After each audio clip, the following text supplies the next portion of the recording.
Hi, everybody. It's Katie Snyder here at the Museum of the Grand Prairie in the Champaign County Forest Preserve District. We are so excited that you are joining us this morning to chat a little with Miss Sandy for our mornings at the museum. Today we're doing mornings at the museum, 25 years with Miss Sandy Osborne and her career as a museum educator here at the Museum of the Grand Prairie. Before we get started, I just want to mention a couple of programs we have coming up that folks might be interested in.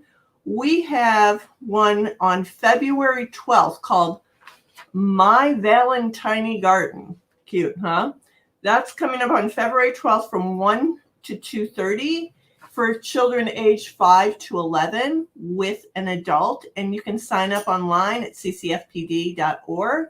Another one we have coming up is on Monday, February 21st, School's Out Lincoln's birthday celebration. We're going to be offering that at 2 times to keep numbers down, to keep us all safe in these COVID times.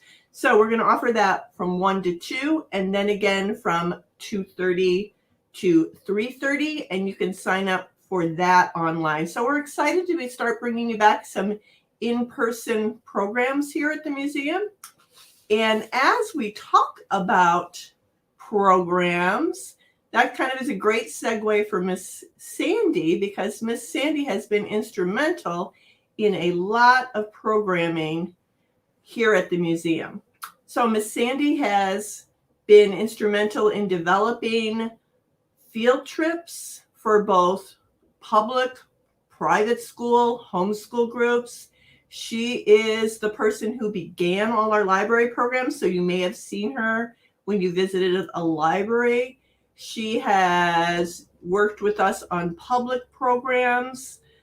She has worked with a lot of volunteers over the years, and I am going to bring Miss Sandy on. Hi, Sandy. How are you? Hi, I'm fine. How's everybody out there? I'm so glad to get to hear from some of you today and get to share some of the past 25 years with lots of our visitors and hopeful visitors to come. Yeah, I see you're downstairs, Miss Sandy. Do you want to tell the folks a little bit about where you are and why you made the choice to do this broadcast today from that location? I would love to. So this is our currently called Discovering Home area. It's kind of been my home here for 25 years because this is where we started a lot of our field trips. We spent a lot of rotation time and activity downstairs here. Now, it hasn't always looked like it does today. When I started 25 years ago, to my left was a place called Mr. Alexander's store that some of you older people might remember. And on my right, there were a lot of artifacts behind the railing, including a large rope bed and a stove and a bathtub that some of you may remember talking about. Then it changed about, 10, 15 years ago when we put up a wigwam that you had to kind of bend down to get into. Some of you spent some time with volunteers in there. And then it changed into a more open area, which it is today. So we still have the wigwam, but it's nice and open. It's kind of an open play area now. But when we were here a long time ago, lots of you started a field trip sitting on the floor, and we'd talk about some objects. We'd talk about the spider skillet, and then I would show you an object and say, we're going to play a guessing game with this one. So, and keep the answer in your head. And I'm going to move up so you can see it. So this is how this one would go. This is also made from iron by a blacksmith.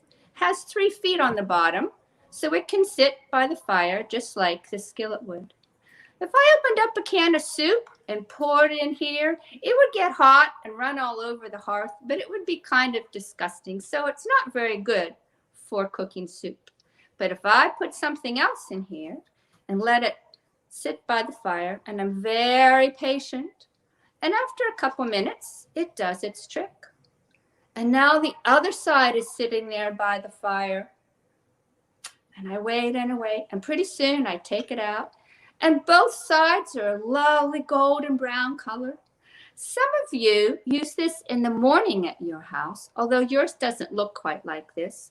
And you put peanut butter or jelly on it. I used to like to sprinkle cinnamon sugar on mine when I was a young child. If you know what the answer is, on the count of 3, in a whisper, you can say what it is. And One, they could type it in as well. 3. Type in your answers. Wonderful. Now I could say type in your answer, couldn't I? Does anyone know? We have someone here saying a toaster. You are right. It's a toaster. Mm-hmm. So we did a lot of comparing and contrasting your home life with life from a long time ago. And even though your toaster looks very different and works with a different kind of power, it still does the same thing. Miss Sandy, I wanted to let you know, our friend Royal Pippi, who is otherwise known as Stacy, she thought it was a toaster. And I know your friend Mary Ellen also said it was a toaster. Good for them. They're smart. Yes, they are. They're very smart. So one other thing that's changed, one of the things that has not changed really is this hearth. And I've been very happy that it's always been here. I hope it continues to be. But it did make one change. There used to be a gas fire in here, and we would actually, in field trips, dip grease candles. Do any of you remember doing that? Oh my goodness. So you would dip real grease candles. Real grease sitting on real fire in both field trips and in public programs.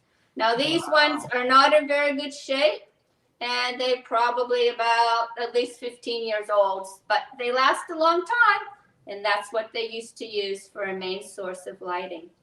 So I wonder if anybody who's listening today remembers that. So what you're saying to us, Miss Sandy, is there was a real flame down there. This was kind of probably back before a lot of liability questions, right? And you would dip that in animal grease, and you would make the candles like they really did. But actually buy the fat from a butcher place and rend it out outside so that we had it all greased down, and it worked great. Wow. I did that with hundreds and hundreds of children. Wow. So we do a modified version of that now. And if you look at the schedule on CCFPD, you can sign up to do candle dipping during spring break. However, it will not be on an open flame, and it will not be with real animal grease, but we're going to try to get it to be as close as possible. And I see our friend Barb says it was a gas jet down there. Yes, it was. Right. Wow. That's pretty interesting. That's pretty interesting. So let me see what else you have around there, Miss Sandy. I see you have some things from, can you tell me about this train you have down there? Can you tell me about what that is all about? This is an artifact. It actually was a toy that somebody made out of wood. And we started as a Writing Historic Tales program with author Larry Nagy. Some of you may have bought some of his books here a long time ago from our gift store. And we used to write a lot of historic fiction stories here. Now, some of you that have been here on homeschool programs a long time ago, one of the things we did in our 5-part curriculum was to write stories about artifacts here in the museum. And one of the main artifacts that a lot of people chose was the engine and the coal tender. And I have recently reread probably 500 of those stories that lots of you children and parents wrote. Just loved them. They brought tears to my eyes. You boys and girls and parents did such a wonderful job of writing stories.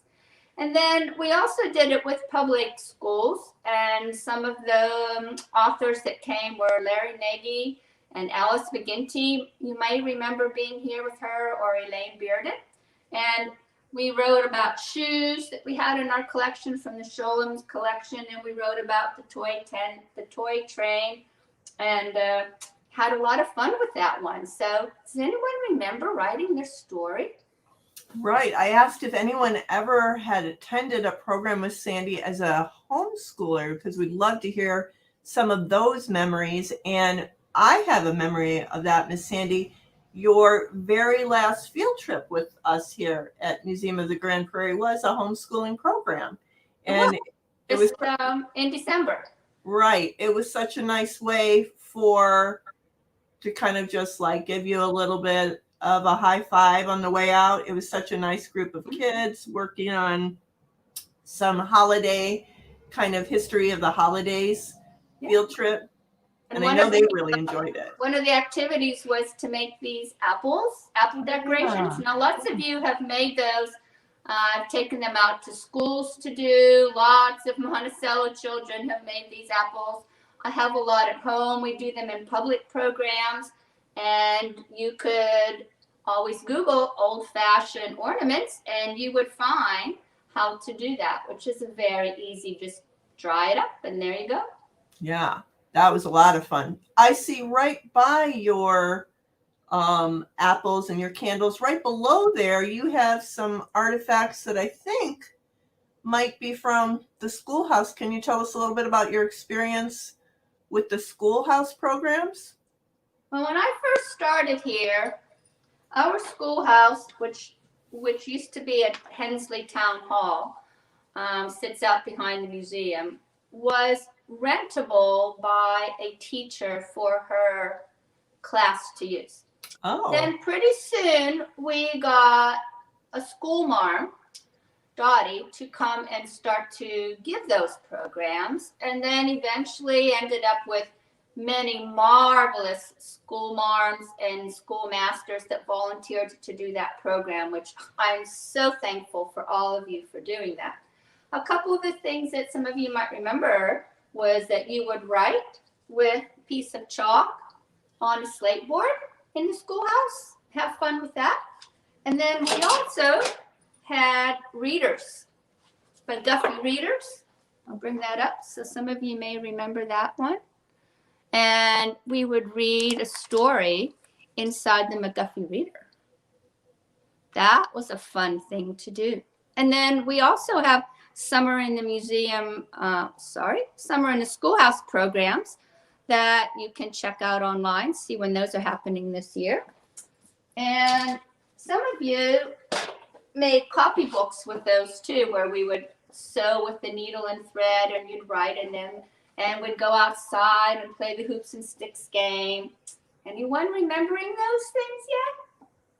Well, I just wanted to mention that before I started here at the museum, I was a classroom teacher, and I brought my kids out to do the schoolhouse program, and you would give them a schoolhouse name when they were there, and you'd call them by that name. And my children wanted to be called by that name for quite a while afterwards. So they really got into that whole playing. We have a comment here about the schoolhouse. Our friend Pat Kane says, I remember visiting the schoolhouse 20 plus years ago as a fourth grader at Rantools Northview Elementary, a memory that still sticks out in my head. Amber Cedar says that's our favorite. And I wanted to let you know, Miss Sandy, that we have a special friend on here. Megan, your daughter, has joined. I thought you might want to say hi, shout out to Megan, because Hello, I bet Miss Megan, what do you remember about being here? Megan, I bet that through the years with a mom working at the museum, she probably took you along on some of her adventures or had you help at home. I wonder what Megan, as the daughter of Miss Sandy, might remember throughout time. But yeah, Miss Sandy, kids talk about that still, you know? Yeah. Sometimes a child will come to me, will come here on a field trip years later and say, oh, do you remember what my name was? I said, oh, honey, no, I don't. And I remember I couldn't remember, but they did. They remembered their names forever, I think. I bet they did. Yeah. I wonder if Pat remembers what his name was in the schoolhouse. Well, here, Amber says, haha, yes, both my kids want to be called those names for weeks following. Colton loved summer in the schoolhouse so much. Yeah, I think we saw Colton this past summer out there. Yep, yeah. He's been here. And, hi, Colton. Nice to see you. And Megan says, I got to sit in on one of those classes. She did such a great job. Yeah, Miss Sandy takes to that role very, very well. I'm trying to convince Miss Sandy to come back and volunteer for that role. And then we have from our friend Pat, maybe Abraham was my name. It very well could have been, right, Miss Sandy? Yes, there is an Abraham down there. There is. Good job, Pat. and Barb says, of course it was. Of course it was Abraham. But coming back, our friend Mark says he loves that train that you showed a little bit earlier. Yeah, I love the train too. That's a special artifact. Mark probably knows how old that is. I'm not quite sure, but it certainly looks to have been around for quite some time. As I look around here, Miss Sandy, what do I think is interesting? What do you think is interesting, Miss Sandy? I'm kind of drawn to the giant bone on the bench. You want to tell us a little bit about that? Well, this one is used a couple different ways. They go out in some of our tubs, so teachers are able to check in with Miss Katie about getting tubs or kits of art objects and artifacts that you can use in your classroom. And the bones go into one of those with skins and bones. This is actually a shoulder blade. We have two of those too that let our arms go back and forth. Ours are not this big. This one belonged to a bison, but ours would look like this. Okay? A bison, I also have another part of a bison too that we talk about a lot in our Native American classes. So we have part of a bison skin. And when you feel this, lots of you would say, oh, this feels just like a carpet. And this one was so soft. So we have a part of the bison hide. Also in that field trip, some of you may remember making cattail mats that would cover the wigwam with. And we would use cattails that we had harvested from one of the lakes here, but in the Lake of the Woods Forest Preserve. And you would sew it with a needle. I'll move this up too so you can see it. Ooh. And if you remember using this deer rib bone needle to sew your school cattail mat with? I do. That's cool. I remember that. And also in the fur kit that you may check out, teachers, there are things like the fox fur. Wow.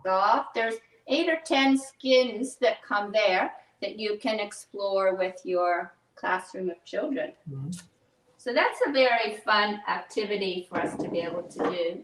Miss Sandy, I remember when I brought my kids out here, you asked them what the people from the past might have used that bison shoulder blade for. I wonder if any of our friends online have a guess on what could the bison shoulder blade be used for.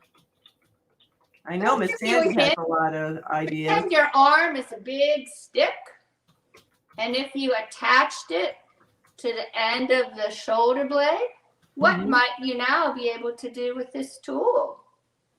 That is yes, I'm seeing some answers here, which are a lot like some of the ones we've got in the past. Megan says a fan. Oh, would be a good fan. We've heard that from folks that have visited, haven't we? Absolutely. Mary Ellen guesses a paddle. Yes, a paddle. Good job. You can get from one place to another place, Mary Ellen. And Royal Pippi says a very short paddle. Maybe if they put a long stick on it. Yes. Thank you. That would work. What other things would that be used for? Oh, I'm seeing another guess here. Pat says maybe a shovel, like a shovel. Absolutely. That would work. And then if you had a smaller shoulder blade, Miss Sandy, it could be a smaller shovel, right? It could. Or a plate or a scraping tool. All kinds of things. So field trip children were always very creative coming up with ways to use the bones that we showed. And if a teacher checks it out, make sure you do that with your classroom too. Yeah. And if you want to check them out, give me a call here at the museum or email me and we can certainly do that. Royal Pippi says a shovel or gardening tools. Barbara says a hoe. And Miss Sandy, can you show us the rib bone you showed us before again? I'm just wondering what our friends think that might be used for. That is so big. Because if you feel your ribs right here, I have ribs, but they're not that big. No. What do you think that could be? I wonder if anybody has a guess of what that could have been used for. A common suggestion from school groups was a bow. Oh, that's right. They do say that a lot. They did say that quite a lot, right? And that's what Megan just said. Megan said a bow. Mary Ellen said to make a bow for an arrow. Amber says bow and arrow. They're not particularly strong. Right. And as you know, ribs are a common bone that we often break too versus a leg or an arm bone. Ribs get broken easier. I was wondering if it could be used like to stir a big kettle. Sure, if you're making some soup or some stew. Today'd be a good day for that, wouldn't it? It would. As I look through these questions, Royal Pippi wanted to know about what she sees down below. She said, are those games in the background, Miss Sandy? I do have some games, and lots of you played games while you were here. Some of you may have played one of my favorites called Jacob's Ladder, where you hold the ribbon away from you, so all you see is the plain side, and then you go back and forth and back and forth. And children are mesmerized by this, because it's such a simple, no electricity, no battery, no screen, just back and forth with wood and string of some kind. Some of you have played a marble game, but ours were not made from glass. They're made from clay that we collected from mud from the Sangamon River in the park. Some of you played a Native American game called the Plum Stone Game, where you took actual plum stones and put it into our lovely basket and would toss them up and down. So we do have lots of different games. There are some of these same games to the right of me down here in this exhibit room. So when you come with your families, once we're open again in March, you can play some of these games right here in our room down here. Yeah, we have the games from the white settlers as well as the Native Americans are available to play down there. And if there's teachers on here that would be interested, we also have a tub full of indoor games that can be checked out to use. It's kind of a fun thing to do for indoor recess in these cold winter months. We have a couple of comments here. Royal Pippi says, I love playing the games with Miss Sandy. And we know that's true because she does. Yes. And she also says that cup and ball is my favorite. I am telling you what, Miss Sandy, that is a hard game to play. You have to be really good at it. Kids think it's going to be easy, but it's really not, is it, Miss Sandy? It's a very hard game. And the person that I by far did that the most amount of times of all the tens of thousands of people that have played that game here was someone that came on a field trip. He was a janitor in a school, and he came every year for their spring program here. and he always wanted to be the rotation person for a ball and cup game. And literally, I'm not saying this in a teasing way, he could do that ball and cup game for half an hour Wow. and barely miss. Wow. It was so good. I could not believe it. I've never found another person like him. So if you happen to be listening, Mr. Somebody, it's very cool. And lots of people know how awesome you were at playing ball and cup.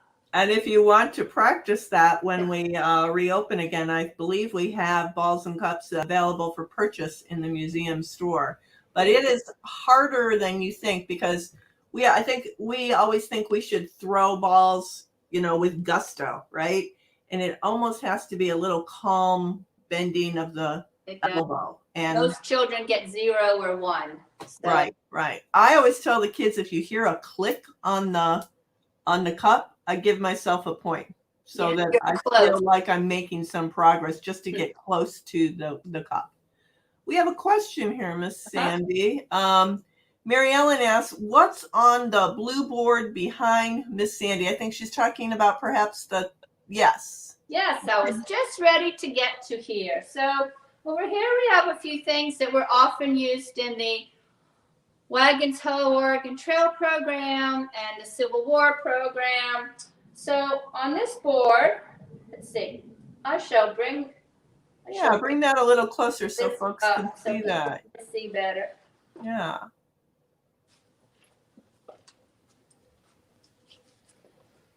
So on this board were lots of objects that people would pack in their covered wagon when they were traveling from anywhere in the east to Oregon, way out in the west. And we would talk about these with the children if they were necessary or not necessary to survival. And so children learned kind of what it means to be survival versus, oh no, I need this. Well, no, you don't really need it, but yes, you do need it. So we will talk about that. I'll show you a couple other things while I'm up close here too. Yeah, and we still do a field trip like that where we try to get children to recognize if it's a want or a need because they would only have so much weight they could bring with. And then we often showed the tinderbox, the Flint and Steel, where you would take your piece of steel and your piece of flint, which is a stone from the ground. And if you strike them together and you're successful, you get a spark. So we'll see if we get a spark. Yeah, let's see. Try to get me in the camera here. I saw a couple. I don't know if you're able to see. Yeah, the camera's not really picking it up. It's not easy, is it? No. A match is much easier. And even easier than that are the grill lighters that we have nowadays where you just strike it and away it goes. So, sorry. Right. So matches were invented about the time of the Civil War. So Civil War soldiers mostly were still using flint and steel. Traveling on the Oregon Trail was still mostly flint and steel too. Yeah, I would often think about that because it's not like they could just decide not to make a fire. Like, oh, it's a little difficult. I don't think I'm going to make a fire today. They had to do it. Oh, what's that you have? The other ones I have out here are a toothbrush, not used twice a day like we're supposed to be using it today. And the bristles were often made from pig hair, which of course kids think is gross and disgusting, but anyways, it would work. And then in here we have what was toothpaste. So have any of you ever brushed your teeth with baking soda? If you run out, you can do that. At least grandparents used to do that sometimes when they were little. So it's a powder. So you would just wet the toothbrush and then sprinkle the toothpaste powder on it. And there you go. Brush your teeth. So something that was used a long time ago too. I remember my dad used to do that, and he would be like, Katie, give this a try. And I'd be, it kind of tasted icky to me. But I thought it was pretty yucky too. But back when you were trying to do your flint and steel, our friend Barb said, don't start a fire. I don't think I will down here. Well, I mean, we're going from trying to play with the flint and steel to using at least she's not using, the gas. No, I don't have this one either. It's kind of sad, but that's okay. And Mary Ellen said she was just thinking that too. So those our two friends are thinking about liability issues. Don't start a fire. I don't have the Tinder down here to start it with. So That's true. She doesn't have Tinder. And Barb said when she was she brushed her teeth with tooth powder as a small child.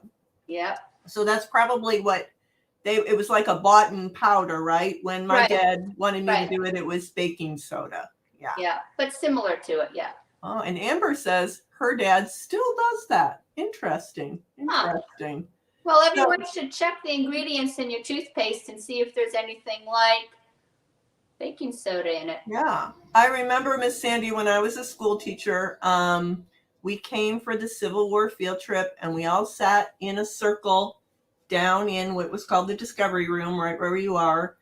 And we passed around artifacts. And the artifact, I've told Miss Sandy this before, but the artifact my children were most fascinating with was a lice comb. Comb your hair with lice. To pull the lice out of their hair, because that's sometimes a subject in certain seasons in schools, right? Lice, and so the kids were like, "Oh, there's lice back then too." They were into that. There was. So, did you tell us about? Did I miss what's the round thing by? Oh, over here, the drum and the drumstick in the Civil War program. Some of you might remember marching around the wherever we were doing it, depending when you came, and we would play Civil War music and would beat the drums and march around pretending we were soldiers, learning songs that they would have practiced their drills to. Can we hear it? Can you give us a rat-a-tat-tat? I know that would be around your neck if you were right. You'd put it around. Visiting, yeah.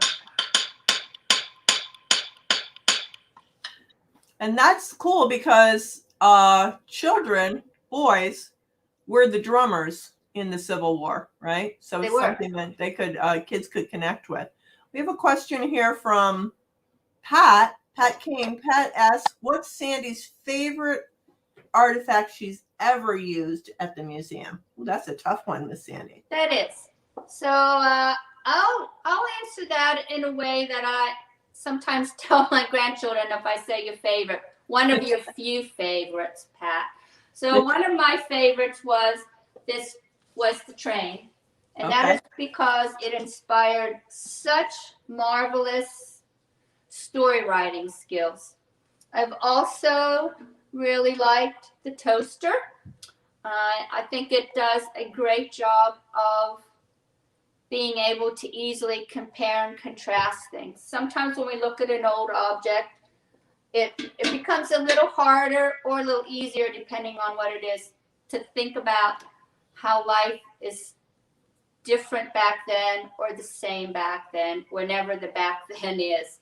And so those are some of my couple. Now, the one object long time ago that I thought, if the museum was burning down and I had time to take one thing from here, what one would it be? There was a lot of years that I really liked the large black iron gate that's standing over there in the Prairie Stories area.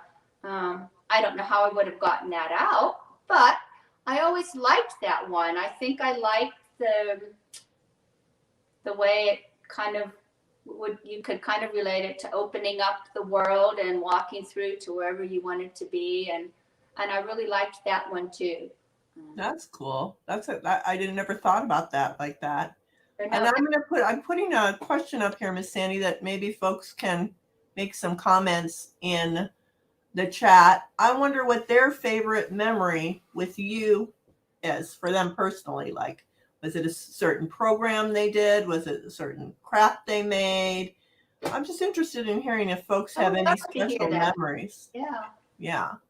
Let's see. Well, while we're waiting, could I say a couple things about the library programs? Oh, I would love that. Yes. So the library programs, my summer reading library programs actually started probably around 23 years ago.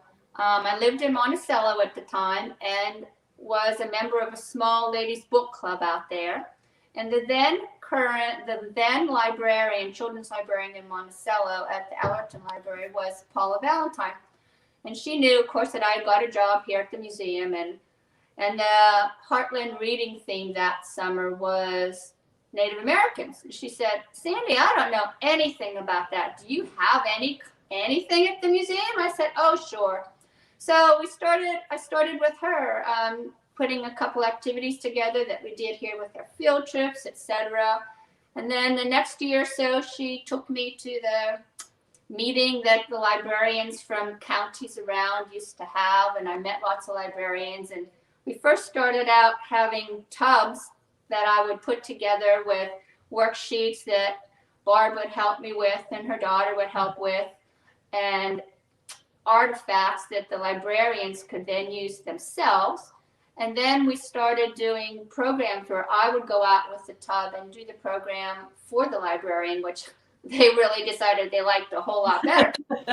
So then I started just increasing the librarians, and over the last probably 15 years, I've had the pure pleasure of visiting probably 15 to 18 semi-local libraries, both inside Champaign County and outlying all 4 cardinal directions of Champaign County. And I love, if any of you librarians are listening, I love coming to see you. I will miss you. Miss Katie is still going to provide some library opportunities for you this summer. Hopefully we can not just do videos and craft projects, but the craft bags and videos the last few years have been really fun too. So yeah, librarians, thank you for letting me reach your communities too. And I hope you continue to check in with Miss Katie. Well, she'll be sure to give you some important fun things for your summer. Yeah, we're definitely going to keep that work going, and we're very grateful for you for starting that work with the Forest Preserve, and that during the pandemic, Miss Sandy pivoted and made some beautiful videos for the librarians, and also provided some bags so that the kids who were doing the videos could have that kind of hands-on experience that she had been able to provide in the past. So, Miss Sandy, I had asked, what is your favorite Miss Sandy memory? And I wonder if you could comment on a couple of these that we have here. Our friend Royal Pippi says, one of my favorite memories is stomping through the prairie with Miss Sandy. Can you tell us a little bit about what Royal Pippi is talking about there, Miss Sandy? I think she's talking about a program we put together probably 20 years ago, maybe a little bit more, called Prairie Adventures. And that we would go across 47. In the beginning, it wasn't what's now called Buffalo Trace, because we didn't have Buffalo Trace as part of our Forest Preserve usable property back then. And school classes would kind of put into a lottery base, and they'd get to come out for a whole day prairie/history program. Right. And would do all kinds of corn activities and learning about the prairie animals, and they would do how to start the prairie fires that are important for preserving the prairie plants. And stomping the prairie, we always had to do to make our walking path through the prairie for the school children, which was a very interesting experience for them. They get to see spiders up close firsthand, and a lot of them did well with them. A few freaked out children, but mostly, you know, we all did a very good job of teaching children that nature is not out to harm you unless you make them feel like you're going to harm them. So it was a good way to help children experience nature in a firsthand, up close and personal time where most children don't get anymore. They spend all their time inside. So yeah, and it was interesting because even if our friends came out and walked around in Buffalo Trace on the trail, it's not the same experience as after you and Miss Stacy stomped the prairie and you're just kind of walking through this really tall prairie all around you, which is what it would have been like back in the day. So that's exactly. Cool. We have some other memories here, Miss Sandy. Our friend Barb says, cutting corn by hand is one of her memories with a scary looking corn knife for prairie adventures. Oh my goodness, you guys used to do some things. Big. Tell us about that. I don't know about that. Yeah, would go to a lot of times. It was from Kevin Parrott. Hi, Kevin, if you're happening to visit. He was a local farmer, and he would provide us with, I don't know, tens and tens and tens and tens of free corn stalks that we would cut with the corn knife the day before. And then some of you people that are maybe 25 to 30 years old might remember building corn shocks with the big corn stalks. And then we would use one of our shellers and shell the corn after we shucked the corn, and had a great adventure doing that. And that was a lot of work. And when I would tell children that we cut down all those stalks of corn and that was just a teeny little patch of corn, they would begin to think, wow, I would have had a lot of work to do had I been a settler child. Definitely. So when Barb says that, she means that museum staff used that scary looking corn knife, right? We sure did. Okay, good. I showed them what it looked like so they would know. Oh, you did? So they would see what all the work that went into it. That's cool. Yeah, 4 or 5 of us staff would go out the day before and cut down all the stalks. Okay. We have another memory here from Mary Ellen. Mary Ellen says, my best memory is working with Miss Sandy and all the museum staff on a teacher bus tour of the 8th Judicial Circuit. I learned so much about Lincoln's time in this area by working on that project. Can you tell us a little bit about that, Miss Sandy? That was one of my favorite things too here. We used to do a lot of teacher certification things here. Well, not the certifications, but the extra credits that they had to get every year to keep their certifications going. And so one of the ones we did was a bus tour around this one part of the Lincoln Circuit that was in this area. And so we had a busload of teachers and several of our staff people. Mary Ellen did a lot to put that together.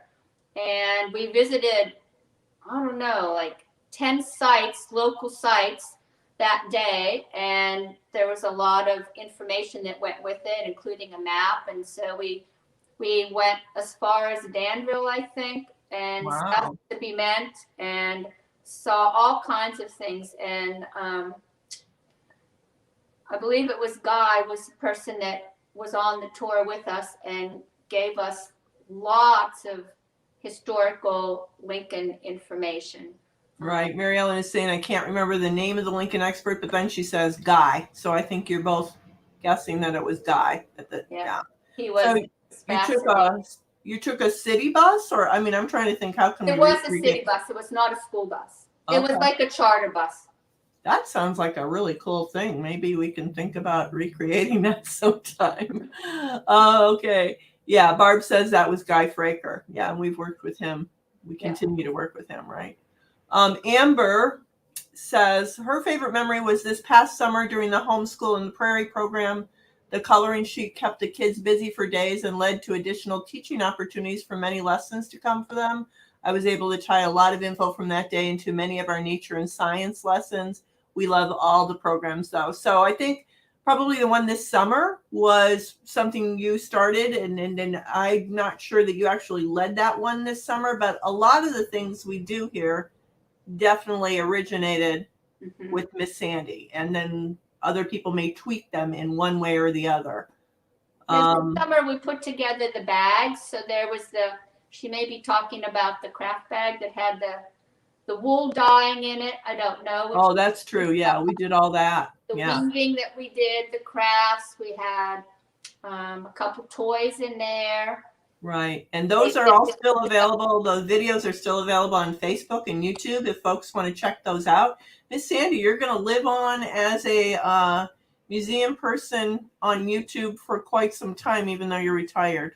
One other thing, and this is actually a true thing too, that I keep telling my grandchildren often, that you're never too old to learn something new. And I know that's been kind of a funny kind of saying for a long time, but it's actually very, very true too. And these last 2 years, I have not had the pleasure of dealing with thousands of children in front of me due to COVID, but I've had the learning opportunity of making videos. And at first it was kind of scary and something I didn't think I'd like very much, but I got better at it as time went on and actually didn't mind doing it. I wouldn't say I love it, but it was a good opportunity to be learning a new way of doing something. And I think a lot of grandparents in the last couple of years have learned a lot of technology things that they never thought they would learn.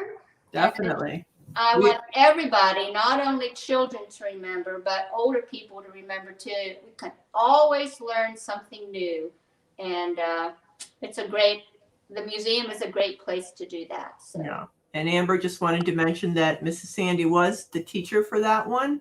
And I just want to, as well as Barb says the best videos. I was just blown away by your videos, Miss Sandy. And I know I told you this throughout the pandemic. If you ever just want to calm yourself a little bit, go to YouTube and watch one of Miss Sandy, go to our Museum of the Grand Prairie's YouTube and watch one of Miss Sandy's videos, because she's like the female Mr. Rogers when she does these things. They're really calming, and you learn about history and culture as well. Pat says Sandy deserves an award for those videos. Really, you were good at those, Miss Sandy, and consider that a volunteer opportunity. If there's more you want to make for us, we'd be absolutely happy to have those. Thank you. Back to something else, a favorite. Pat Kane says, I like learning how to make rope. Sandy is a master at that.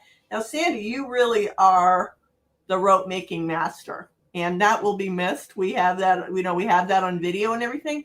But can you tell us a little bit about why would you even be making rope here at the Museum of the Grand Prairie?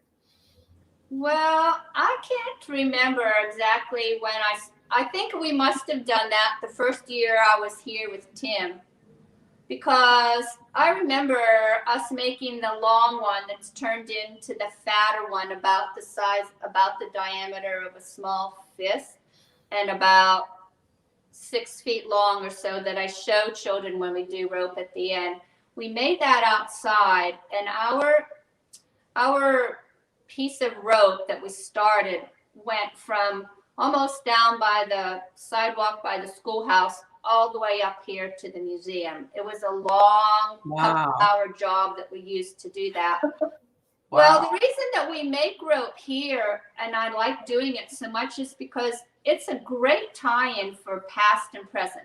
We still use rope, although lots of us have other things that take the place of it, such as bungee cords, tape, suitcases, cars, etc. But a long time, even 100 years ago or 150 years ago, people had to pull most things that they needed to move. They would have to chop the trees down for their houses and pull those to the site they were going to build on. Even though it was close, it wasn't going to be right underneath all the trees. You had to pull boats. You had to pull carts. People hundreds and thousands of years ago used rope. And actually the twine that we use here, the sisal twine, SISAL, which, by the way, makes a good Google site, is still grown in parts of the world for the express purpose of making twine and rope. So it showed children a lot. They're enamored with it. I found a way to not only have one child doing it, but every single child that's there to be a part of it.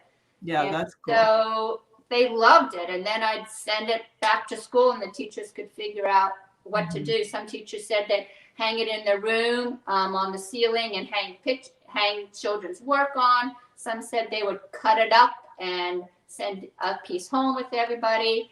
That's one thing that does not go out as a teacher tub, but it's certainly something that if you wish to come here for a field trip, that you can mention to Katie that you would like an opportunity to try sometime. And then we'll get Miss Sandy to come back and teach that part. I'll teach.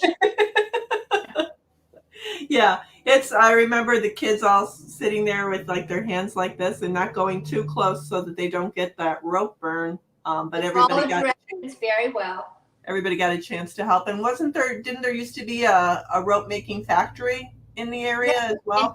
In Danville. In Danville, yeah. So is Miss Sandy, I know you wanted to mention a little bit about the volunteers you've worked with throughout the I've years. worked with so many wonderful volunteers. So I'm going to start with the little ones. So a long time ago, when I first came here, my summer programs were called Discovery Days. And some of you might remember having a button that I made you, a name button. And then we put stickers on for each of the 6 subjects that there were.